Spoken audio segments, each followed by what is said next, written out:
नमस्कार प्यारे विद्यार्थियों। श्री भारत पब्लिक स्कूल धीरवास बड़ा की यूट्यूब चैनल पर आपका हार्दिक स्वागत है। मैं आज आप सबके बीच गणित विषय से संबंधित अध्ययन सामग्री लेके उपस्थित हुआ हूँ।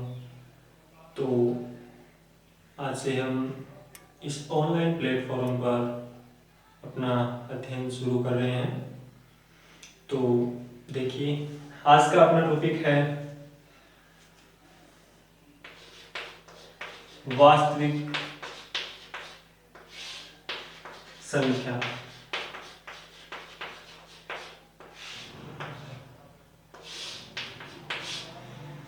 कहने को तो ये टॉपिक बहुत ही छोटा है, लेकिन ये टॉपिक नीचे की जैसे कक्षाओं 5, 6, 4, 3, 2 सभी कक्षाओं में निरंतर चलता आ रहा है।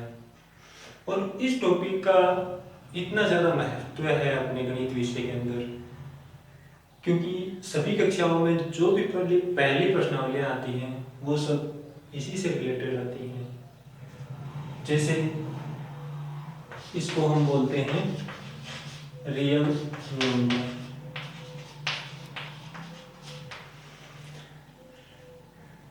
तो अब हम बात करते हैं वास्तविक संख्या के बारे में।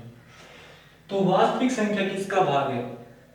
वास्तविक संख्या जो है वो हमारे नंबर सिस्टम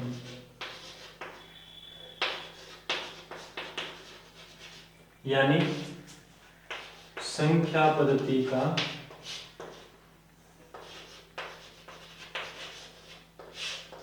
एक हिस्सा है। संख्या पद्धति का ही क्या है? एक हिस्सा है। वास्तविक संख्या पद्धति का ही एक हिस्सा है। संख्या पद्धति क्या चीज है? नंबर सिस्टम क्या है कि जब हमारे यहाँ विश्व के अंदर बहुत सारी संख्याएं सामने आए, जैसे 0, 1, 2, 3, 4, 5, मतलब बहुत सारी संख्याएं हो गई, तो इन सब का जब हम विस्तृत अध्ययन करते हैं, भी अलग अलग अध्ययन करना शुरू किया गया, तो इन्होंने जो गणितज्ञ थे उन्होंने क्या है विचार दिया कि संख्याएं जितनी भी संख्याएं हैं उनको एक अलग अलग पद्धति के अंदर बांट दिया जाए। एक पद्धति है जिसके अंदर बांट दिया जाए और उनका अध्ययन करना क्या हो जाए? सरल हो जाए। तो इसलिए उन्होंने क्या बनाया? संख्या पद्धति बनाया। ठीक है। संख्या पद्धति के अंदर संख्याओं को उन्होंने क्या किया? बांट दिया। सबसे पहले क्या किया उन्होंने? संख्याओं को बांटा। ये जो संख्या है, इस संख्या को उन्होंने क्या किया? दो भागों में डिवाइड कर दिया। दो कौन कौन से भाग थे? पहला भाग था वास्तविक संख्या, वास्तविक संख्या, और दूसरा अपना कौन सा भाग था? काल्पनिक संख्या। तो उन्होंने क्या किया? संख्या को, नंबर को क्या कर दिया? दो भागों में बांट दिया। दो भागों में बांट दिया, एक तो वास्तविक संख्या कर दिया और दूसरा क्या कर दिया? काल्पनिक संख्या कर दिया। फिर आगे जाके वास्तविक संख्या को भी क्या कर दिया? अलग अलग भागों में बांट दिया। आगे जाके वास्तविक संख्या को भी क्या कर दिया? अलग अलग भागों में जाके बांट दिया। तो सबसे पहले हम बात करते हैं कि वास्तविक संख्या और काल्पनिक संख्या होती क्या है। वास्तविक संख्या की बात करें तो संसार की सभी संख्या आयोटा को छोड़ के, ये एक साइन है आई, इसको हम बोलते हैं आयोटा। आयोटा बोलते हैं। आई का अर्थ होता है आयोटा। आयोटा क्या है? आयोटा एक काल्पनिक संख्या है। काल्पनिक का अर्थ है कि ऐसी संख्या हमारे इस विश्व के अंदर, इस संसार में विद्यमान नहीं है, लेकिन इसकी हमें कल्पना मात्र कर सकते हैं। तो आयोटा का जो मान होता है वो क्या होता है? रूट में -1। क्या होता है? रूट में -1 होता है। ठीक है। तो काल्पनिक संख्या है, उसमें क्या होता है? सभी में आयोटा होता है। कहने का अर्थ है कि जो रूट में माइनस की संख्याएं होती हैं वो काल्पनिक संख्याएं होती हैं। ठीक है, रूट में जो माइनस की संख्या होगी वो क्या होगी, काल्पनिक संख्या होगी। और इन काल्पनिक संख्या को छोड़ के, कहने का अर्थ है आयोटा को छोड़ के जितनी भी संसार की संख्याएं होती हैं वो सब क्या होती हैं, वास्तविक संख्या होती है। वो सभी क्या होती है, वास्तविक संख्या होती है। तो हमारी जो 10th क्लास की 10वीं क्लास की जो प्रश्नावली है वो है क्या, वास्तविक संख्या, और इसके बारे में हम अध्ययन कर रहे हैं। तो वास्तविक संख्या, वास्तविक संख्या को फिर हम दो भागों में बांटते हैं। कौन कौन सी, एक तो होती है परिमेय संख्या और दूसरी कौन सी होती है, अपरिमेय संख्या।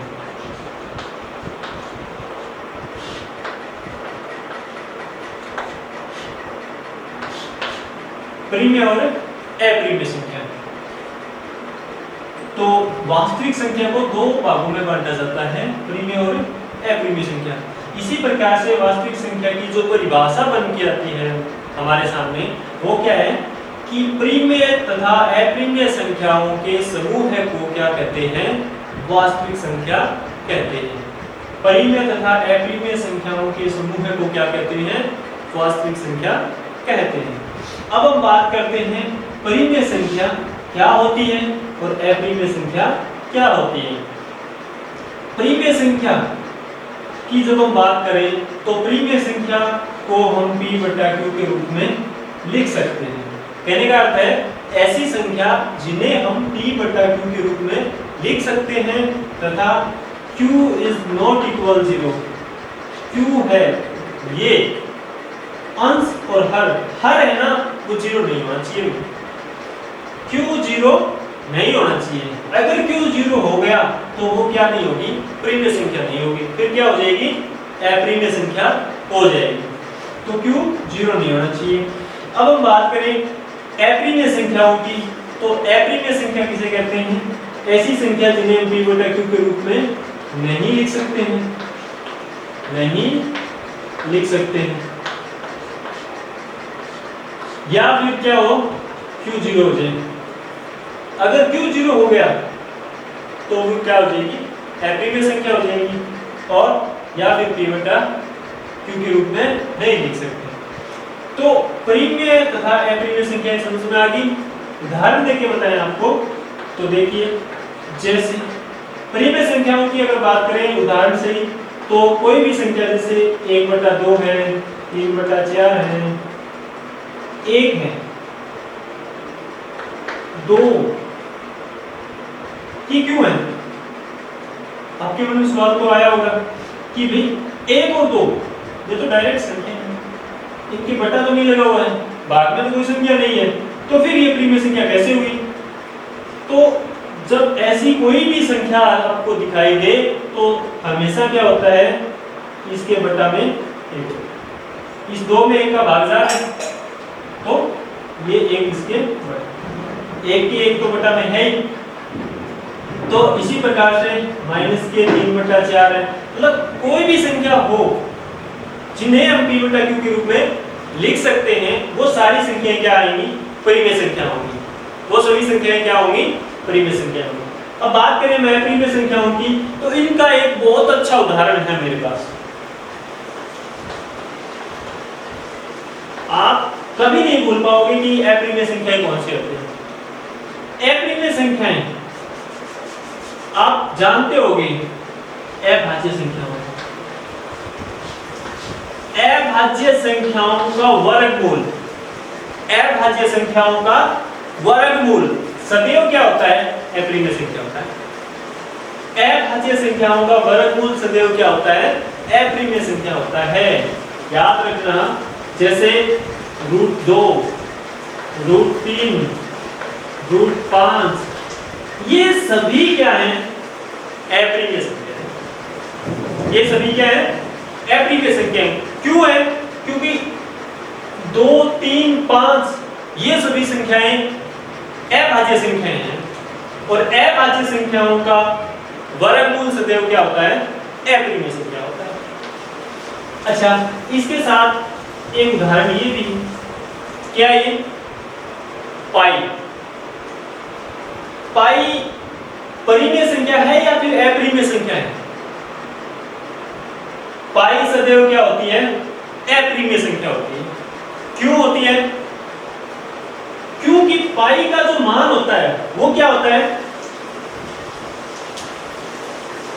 परिधि बटा व्यास।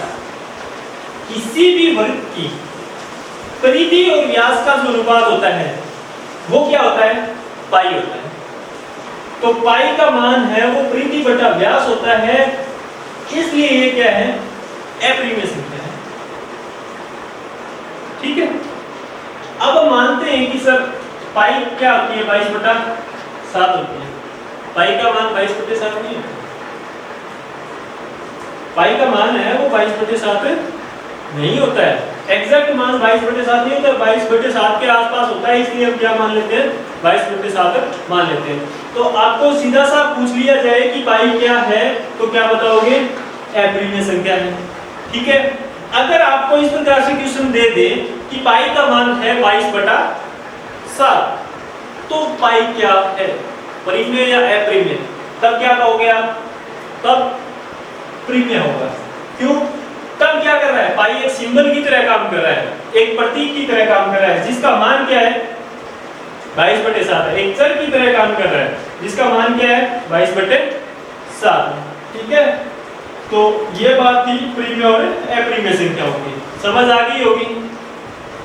अब हम बात करते हैं परिमेय संख्याओं की।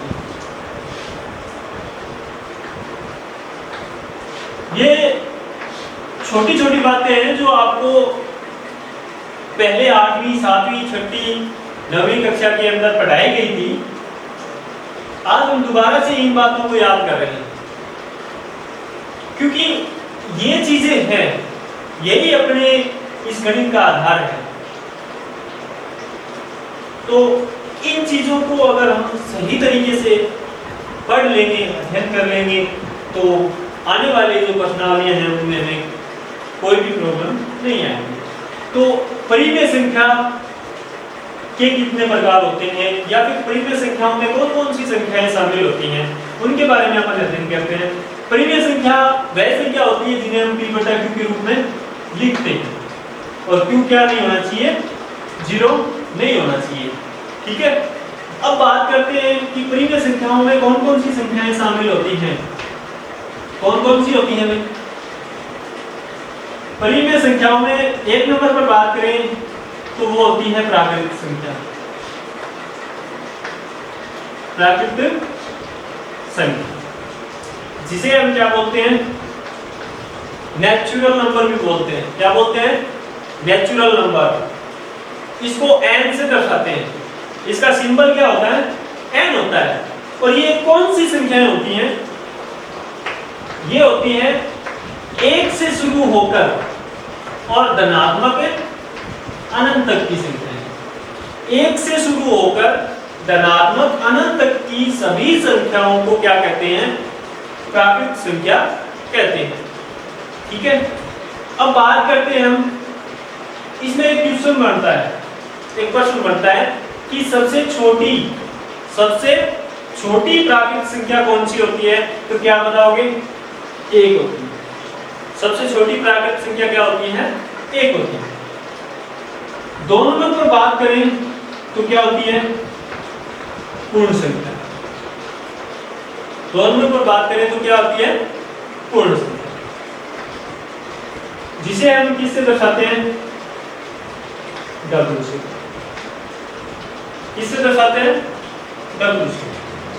होल नंबर, पूर्ण संख्या। अब पूर्ण संख्या कौन सी होती है? प्राकृतिक संख्या तो होती है जिनमें 1 से शुरू होती है, और पूर्ण संख्या क्या होती है?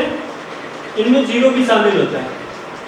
0, 1, 2, 3, 4, अर्थात 0 से शुरू होकर धनात्मक अनंत तक की सभी संख्याएं क्या कहलाती हैं? क्या कहलाती हैं? पूर्ण संख्या कहलाती हैं। तो पूर्ण संख्याएं क्या है? होल नंबर 0 से शुरू होकर धनात्मक अनंत तक की सभी संख्याएं क्या कहलाती हैं? पूर्ण संख्या कहलाती है। यहाँ पर भी एक अच्छा प्रश्न बनता है कि सबसे छोटी पूर्ण संख्या क्या है? तो क्या बताओगे? 0। सबसे छोटी पूर्ण संख्या क्या है? 0 है। एक प्रश्न और भी बनता है यहाँ पर, इस प्रकार से आ जाए कि सभी प्राकृत संख्या पूर्ण संख्या है।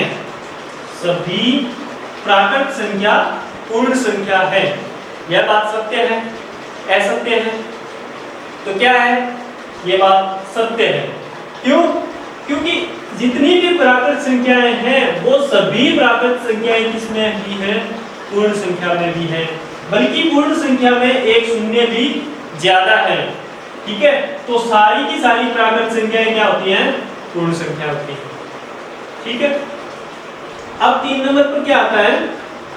पूर्णांक संख्या। क्या आता है? पूर्णांक संख्या। पूर्णांक को हम z और i दोनों से दर्शाते हैं। क्यों? ज्यादातर अपन z से दर्शाते हैं और i से दर्शाने का औचित्य ये रहा कि इसको इंटीजर्स बोलते हैं इंग्लिश में। इंग्लिश में क्या बोलते हैं? Integers number. ठीक है, तो पूर्णांक संख्या z या i क्या होती है? भाई पूर्ण संख्या में क्या था? 0 1 से 0 से शुरू होकर धनात्मक अनंत तक था। अब पूर्णांक संख्या में क्या होता है? माइनस अनंत से लेकर -3, -2, -1, 0, 1, 2, 3 प्लस अनंत तक, प्लस अनंत तक, माइनस अनंत से लेकर प्लस अनंत तक की सभी संख्याएं क्या कहलाती हैं? पूर्णांक संख्या कहलाती हैं। तो यहाँ पर भी एक प्रश्न बनता है कि सभी प्राकृत संख्याएं पूर्णांक संख्या है। सही है या गलत है? सही है, क्योंकि सारी की सारी ये जो 1 से शुरू है ना, ये यहाँ से शुरू होकर यहाँ तक, ये क्या है? प्राकृत संख्या है कि नहीं है? यहाँ 0 से शुरू होकर धनात्मक अनंत तक, ये क्या है? पूर्ण संख्या। क्या है ये? पूर्ण संख्या। कहने का अर्थ है कि सभी प्राकृत और पूर्ण संख्या किसमें है? पूर्णांक संख्या में है। लेकिन अगर आपको ऐसा पूछ ले कि सभी पूर्णांक संख्या पूर्ण संख्या है, ये बात सही है या गलत है? गलत बात है, क्योंकि पूर्णांक संख्या में माइनस वाली संख्या आती है और पूर्ण संख्या में माइनस वाली संख्या नहीं आती है। तो इसलिए सभी पूर्णांक संख्या पूर्ण संख्या नहीं हो सकती, लेकिन सभी प्राकृत और पूर्ण संख्या क्या हो सकती है? पूर्णांक संख्या हो सकती है। बात समझ आई? तो ये छोटी छोटी बातें थी जो आपने 6वीं 7वीं 8वीं कक्षा के अंदर पढ़े होगी संख्या। अब देखिए इसके अंदर हमने वास्तविक संख्या के बारे में पढ़ लिया। वास्तविक संख्या किसे कहते हैं? वास्तविक संख्या को कितने भागों में बांटा जाता है? फिर आगे प्रीमिय और अप्रीमिय संख्या के बारे में हमने पढ़ लिया। उसके बाद में हमने प्राकृत संख्या, पूर्ण संख्या और पूर्णांक संख्या के बारे में भी थोड़ा अध्ययन कर लिया। अब देखिए हम वापस अपनी प्रश्नावली के अंदर आते हैं। वास्तविक संख्या कक्षा 10 की प्रश्नावली है। तो इस वास्तविक संख्या के अंतर्गत एक प्रीमिय आती है जिसे हम बोलते हैं यूक्लिड विभाजन प्रमेय का या प्रमेय। ये क्या है? ये एक प्रमेय है जिसके द्वारा हम क्या ज्ञात करते हैं? दो संख्याओं का HCF ज्ञात करते हैं। दो संख्याओं का क्या ज्ञात करते हैं? HCF ज्ञात करते हैं। तो यूक्लिड विभाजन प्रमेय क्या है? ये है A बराबर B into Q plus R। ये क्या है? एक यूक्लिड विभाजन प्रमेय है। अगर अपन साधारण भाषा में याद रखना चाहें तो ये भाजकता का भी नियम है। क्या है? भाजकता का नियम है, जहां पर हम देखते हैं कि A क्या है। यहां जो A है वो क्या है? A बराबर क्या है? बड़ी संख्या। A बराबर क्या है? बड़ी संख्या। अपने पास क्या होगी यहां पर? A तथा B दो क्या होगी? संख्याएं। दो क्या है अपने पास? ए और बी संख्याएं हैं। भाई इनमें दो संख्याएं हैं तो इनमें बड़ी छोटी संख्या तो होगी, जिनमें हमने मान लिया कि ए क्या है? बड़ी संख्या है और बी क्या होगी? छोटी संख्या। बी क्या होगी? छोटी संख्या। तो फिर Q क्या होगा यहां पर? ये जो Q है वो क्या होगा? Q होगा जब हम B का भाग A में देंगे, B का भाग A में देंगे तो भागफल क्या आएगा? तो Q क्या होगा? भागफल। Q क्या होगा? भागफल। ठीक है, अब Q हो गया भागफल, तो प्लस के अंदर R क्या होगा? R क्या होगा भाई? R होगा शेषफल। R क्या होगा? R होगा शेषफल। ठीक है, तो यूक्लिड विभाजन प्रमेय क्या कहती है कि A बराबर B गुणा Q प्लस R के द्वारा हम दो संख्याओं जैसे A और B का यदि HCF ज्ञात करना हो तो इस विधि के माध्यम से हम HCF ज्ञात कर सकते हैं। इसमें विधि क्या है? ये प्रमेय ये कहती है कि जब तक R का मान शून्य ना हो, जब तक R का मान शून्य ना हो, R इज नॉट इक्वल 0, तब तक ये प्रोसेस क्या होनी चाहिए? चलती रहनी चाहिए। तब तक ये प्रोसेस क्या होनी चाहिए? चलती रहनी चाहिए। तो देखिए एक प्रश्न मैं आपको दिखाता हूं कि किस प्रकार से हम यूक्लिडी विभाजन प्रमेय के द्वारा दो संख्याओं का क्या करेंगे? HCF ज्ञात करेंगे। जैसे अपने पास है दो संख्याएं 12 तथा 18। दो संख्याएं हैं, इनका हमें ज्ञात करना है HCF। क्या ज्ञात करना है? HCF। HCF कहते हैं किसे? HCF किसे कहते हैं? महत्तम समापवर्ती को। महत्तम समापवर्ती को। जो महत्तम समापवर्ती होता है उसको ही हम क्या कहते हैं? HCF कहते हैं। हाईएस्ट कॉमन फैक्टर बोलते हैं इंग्लिश में। क्या बोलते हैं? Highest common factor. ठीक है, तो 12 और 18 का जब हम HCF ज्ञात करते हैं यूक्लिड विभाजन विधि से, तो सबसे पहले हम क्या लिखते हैं कि A बराबर कितना है भाई? 18 है, बड़ी संख्या होता है, तथा B बराबर क्या है? 12। तो फिर हम क्या लिखते हैं? यूक्लिड विभाजन प्रमेय क्या है अपना? क्या लिखेंगे? यूक्लिड विभाजन प्रमेय। क्या है यूक्लिड विभाजन प्रमेय? लिख देते हैं A बराबर B गुणा Q प्लस R। लिख दिया। उसके बाद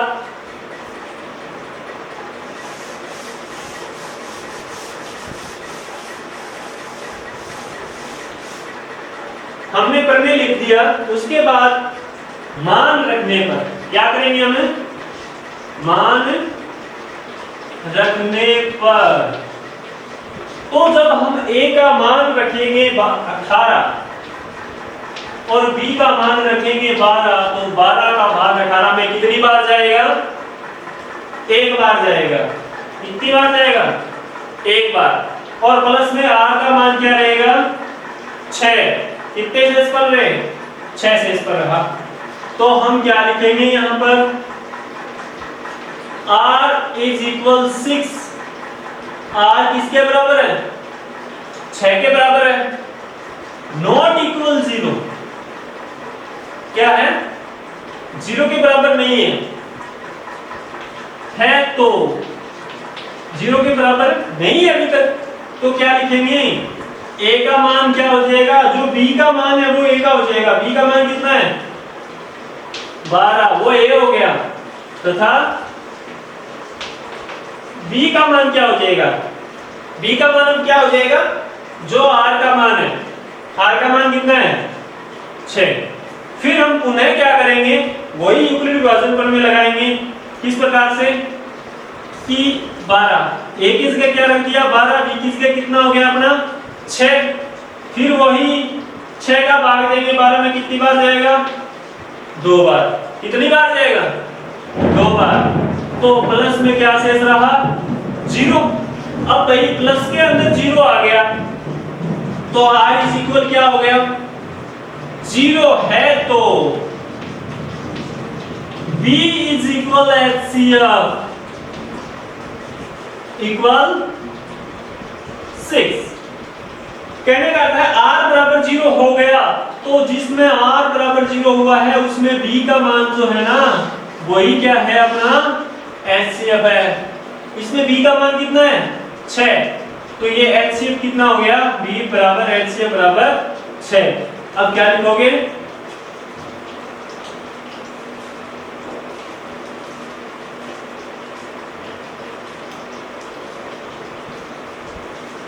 अब क्या लिखोगे HCF और ब्रैकेट में क्या लिखते हैं, दोनों संख्याएं 12 और 18 कितना है 6 और आंसर। इस प्रकार से अंत में अपने को आंसर लिखना क्या होता है जरूरी होता है। ठीक है, तो ये था HCF का एक क्वेश्चन यूक्लिड विभाजन प्रमेय के द्वारा। अब आपकी बुक में प्रश्नावली वास्तविक संख्या के अंदर यूक्लिड विभाजन से संबंधित जितने भी प्रश्न हैं वो आप कर सकते हो। यही तरीका रहेगा, बिल्कुल कोई भी चेंज नहीं होगा। जब तक r का मान 0 न आए तब तक आपको यूक्लिड विभाजन प्रमेय का प्रयोग करते रहना है। और जब r का मान 0 आ जाता है तब b का जो मान होता है, ये r यहाँ पर 0 आ गया, तब b का मान जो है वही क्या होता है HCF होता है उन दोनों संख्याओं का। तो 12 और 18 का HCF कितना आ गया 6 आ गया। तो आप वास्तविक संख्या प्रश्नावली की यूक्लिड विभाजन विधि के द्वारा जो HCF ज्ञात करने के जितने भी क्वेश्चन हैं आप उनको इस माध्यम से करें। और किसी भी प्रकार की समस्या हो तो नीचे कमेंट बॉक्स में जरूर लिखें। धन्यवाद। जय हिंद, जय भारत।